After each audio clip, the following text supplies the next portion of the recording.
Pero ahora el ministro Quirós, el ministro de Salud, está hablando en este mismo momento. Lo escuchamos. Una tasa de letalidad de 1.29%.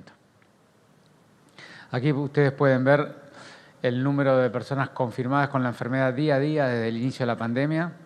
Se ve con toda claridad lo que fue la ola de Omicron de diciembre y enero, con valores extremadamente altos, y que ahora estamos transitando un momento de muy baja circulación viral, de las más bajas de toda la serie. Ese mismo dato se ve cuando, en vez de mostrar los datos, la cantidad de enfermos por día, uno hace un promedio de los últimos 7 días en cada día para nivelar los picos de la semana y los valles de fin de semana, y se ve exactamente el mismo dato. Estamos con un promedio diario entre 200 y 300 nuevos enfermos, que es el piso que hemos tenido históricamente en la pandemia, ¿no? Aquí en cada una de las barras representa la cantidad de enfermos acumulado a lo largo de toda la pandemia en cada década de la vida, siendo la primera barra en los niños de 0 a 9 años, la segunda de 10 a 19 y así década por década hasta la última barra, que son los mayores de 80 años. Y se sigue viendo, como desde el principio de la pandemia, que la enorme mayoría de los contagios ocurren en personas entre 20 y 60 años.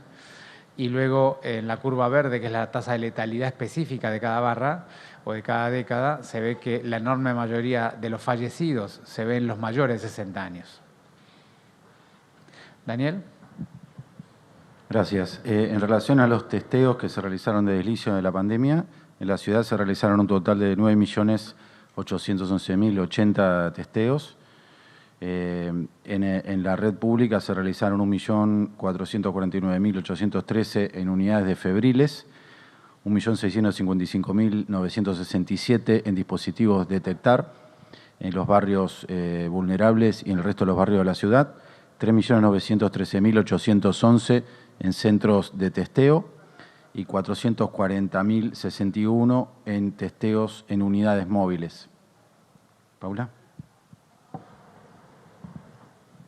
Hasta el día de hoy aplicamos 7.793.223 vacunas, que representan el 99% de todas las vacunas que el Gobierno Nacional nos entregó en la jurisdicción. De esa cantidad de aplicaciones, 2.908.133 fueron dosis 1 aplicadas a porteños. Eso representa el 95% de la población de la ciudad ya ha recibido su primera dosis.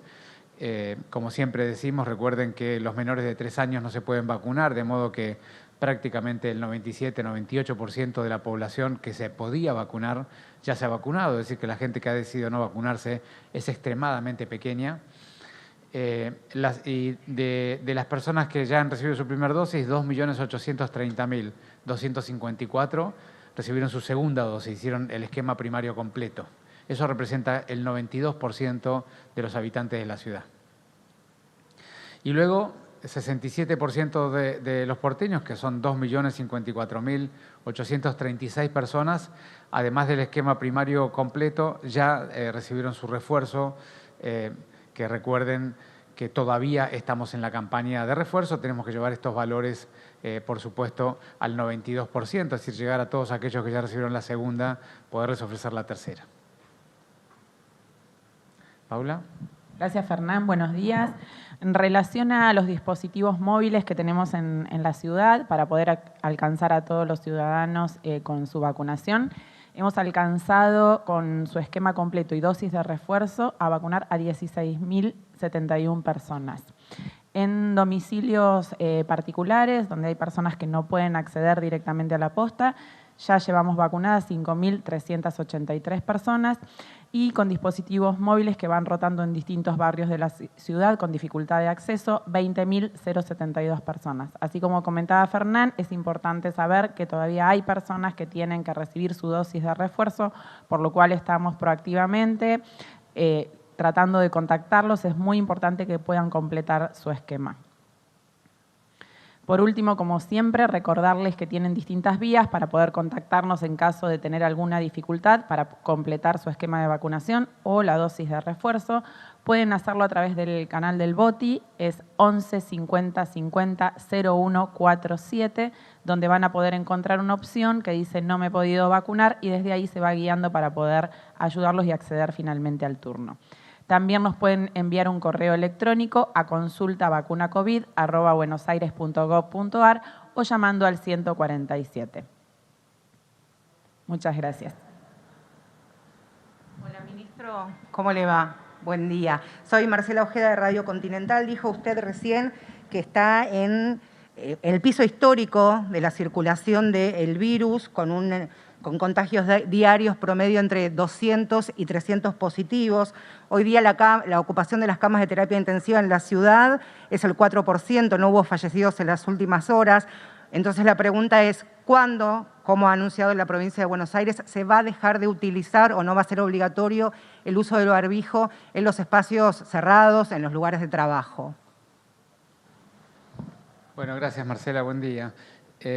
Nosotros, como siempre comunicamos, vamos avanzando con las medidas de liberación, de las restricciones que existen en la ciudadanía, día a día y semana a semana, de acuerdo a cómo vamos evaluando los resultados de la pandemia. Hasta el día de hoy, el sitio que no es obligatorio de uso de barbijo en la ciudad son todos los lugares abiertos y en el entorno escolar para los niños. Y seguiremos hablando semana a semana en qué momento podemos dar otros pasos, siempre considerando dar los pasos de la manera más segura y manteniendo el cuidado de la ciudadanía de manera apropiada. Así que probablemente en los próximos días o semanas, de acuerdo a las evaluaciones que hagamos, iremos comunicando a la sociedad cuáles son las mejores estrategias para cada semana. Ministro, ¿cómo le va? Muy buenos días. Soy Natalia Feldman de Radio de la Ciudad. Consultarle al respecto un poco de lo que preguntaba mi compañera con lo que está sucediendo en Shanghái, en donde es una ciudad que tiene confinamiento indefinido. Digo, ¿cómo nos pega esto a nosotros? Estamos pensando en quitar las medidas restrictivas. Bueno, ¿nos tenemos que preocupar? No, gracias, Natalia. Es muy importante interpretar de manera apropiada los datos que arroja esta pandemia a nivel global, ¿no? Y nosotros estuvimos viendo a lo largo de toda la pandemia que el sudeste asiático, sobre todo China, pero varios de los países del sudeste asiático tenían un comportamiento de la pandemia diferente al que tenía la zona europea y la zona de las Américas, ¿no? En general, Occidente, Europa y las Américas han sufrido un conjunto de olas que China particularmente y el sudeste asiático lo han sufrido muchísimo menos, con una estrategia mucho más agresiva en términos de restricciones y sobre todo con gobiernos que tenían la posibilidad de llevar restricciones mucho más duras y mucho más permanentes.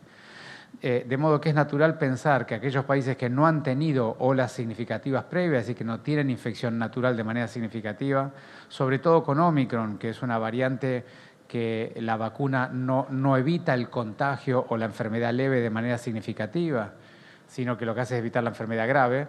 Es esperable que en China y en algunos otros países de la región tengan ola de Omicron de relativa significancia y es razonable pensar que a pesar de las restricciones que hagan no lo puedan controlar de manera apropiada en el sentido de evitar la circulación viral. Así que no nos sorprende nada que China tenga circulación viral en algunas ciudades grandes y eso es la consecuencia de las estrategias que en algún momento le dieron muy buen resultado y que hoy probablemente ya no sean las más apropiadas para el momento que vivimos en la pandemia. Así que yo no compararía demasiado la realidad de Europa y las Américas con la realidad asiática del este porque son dos escenarios bien diferentes. Más allá de esto que yo les he dicho, sí estamos viendo y hemos visto en Europa y América del Norte que ha habido aumento del número de casos, sobre todo con esta variante nuevas de Omicron, la BA2, y también nuevas variantes de combinación genómica del virus, que naturalmente aumentan los contagios porque son más contagiosas y eluden parcialmente la vacuna, pero siempre, y lo que venimos viendo es que esas curvas de casos se acompañan muy poco de casos graves y mortales cuando las sociedades están bien vacunadas. Entonces nosotros decimos, la ciudadanía porteña está bien vacunada, las tasas de vacunación son altísimas, comparables con cualquier país del mundo, y creemos que ese grado de inmunidad comunitaria que tenemos, vinculado además con las enfermedades naturales que ya han corrido por la comunidad, significan que por delante podremos tener aumento de casos, pero que seguramente esos aumentos de casos no se van a vincular con olas de casos graves o con olas de casos mortales significativas. Y por eso es que vamos desandando las medidas paso a paso, evaluando la evolución de la pandemia y evaluando también el comportamiento social. Buenos días, ministro. Buenos días a toda la mesa. Alan Zurita para Radio M540. En relación con esto, con la subvariante de Omicron XE, que se registraron centenares de casos en el Reino Unido, si temen que esta subvariante pueda llegar aquí finalmente a Argentina, ¿en qué plazo de tiempo? Porque se aproxima ahora el invierno y puede provocar esto una nueva subida de casos. Y también que se registró allí en Gran Bretaña como un síntoma más la falta de apetito. ¿Esto ha sucedido aquí en Capital Federal? Gracias. Bueno, gracias, Aaron. Traes otro tema que es importante de comunicar, ¿no? Y es, si ustedes recuerdan, nosotros nos pasamos largos año y medio o casi 2 años con una pandemia que tenía un primer momento europeo y un segundo momento de las Américas, de modo que, de algún modo, nosotros teníamos anticipado lo que iba a venir viendo lo que estaba ocurriendo en Europa, ¿no? Ese desfasaje temporal de las olas de la pandemia se terminaron con la aparición de Omicron. Omicron lo que hizo es sincronizó temporalmente la pandemia en todo Occidente, es decir, al mismo tiempo circuló por todos lados por 2 motivos. Primero, por el grado de contagiosidad que tiene Omicron, y segundo, porque ya a esta altura el mundo volvió a su interconexión relativamente histórica. Así que con mucha circulación de la sociedad a nivel global, más una variante extremadamente contagiosa como Omicron, casi todos los países van bastante parecido al mismo tiempo, con diferencia de apenas unas semanas, evolucionando una pandemia ahora sincrónica en términos de tiempo. De modo que, dadas estas características que yo te estoy contando, es absolutamente lógico pensar que las variantes que vayan a circular en el futuro rápidamente van a circular también por nuestro territorio. Al día de hoy, como bien decís vos, la variante XE no es más que una nueva subvariante de la familia Omicron, y hasta el día de hoy no hay ninguna evidencia que traiga ninguna diferencia significativa en relación a la BA1, que es la que ya circuló por nuestro país, a la BA2, que ya hay grados de circulación, nosotros hemos detectado ya en la Ciudad de Buenos Aires, y esta nueva variante XE, que aún no la hemos detectado aquí, pero seguramente en breve estará, y probablemente no genere una significancia en la evolución de lo que ya estamos viendo y que estamos previendo. ¿Qué tal? Buen día, ministro. Con respecto a la pregunta anterior y a su respuesta de tantas variantes, y teniendo en cuenta que en otros países ya se empezó a aplicar y estamos más cerca del invierno, ¿se tendrá pensado aplicar una 4ª dosis de refuerzo en un futuro cercano? Bueno, el tema de la 4ª dosis lo hemos dialogado un par de veces aquí. Hay que recordar bien que nosotros tenemos sobre los esquemas primarios, que la enorme mayoría de las personas su esquema primario son 2 dosis, se le da un primer refuerzo. En algunas personas el esquema primario son 3 dosis, y recuerden que son las personas con alguna enfermedad que dañe su inmunidad y los que recibieron 2 dosis de Sinopharm y tienen más de 50 años. Esas personas recibieron una 3ª dosis como esquema primario.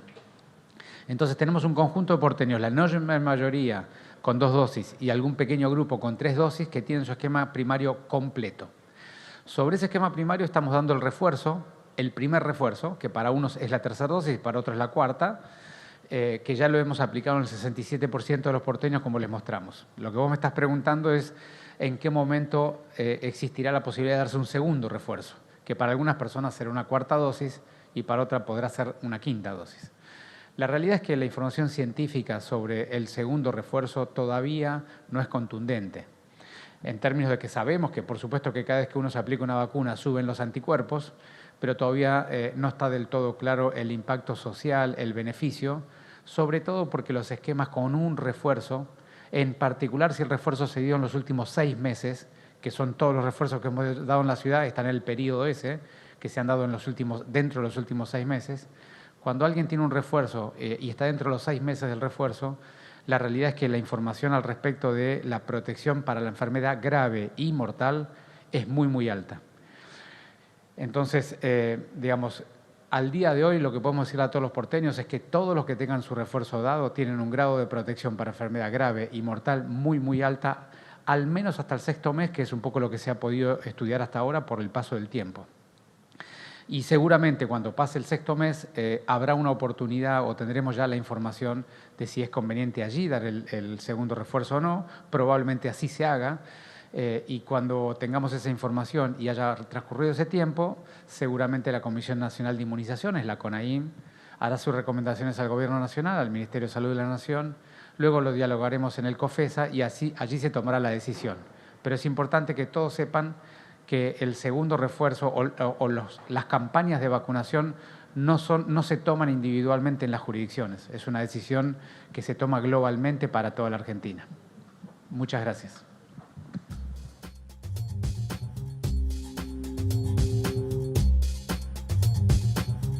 Bueno, buenos datos,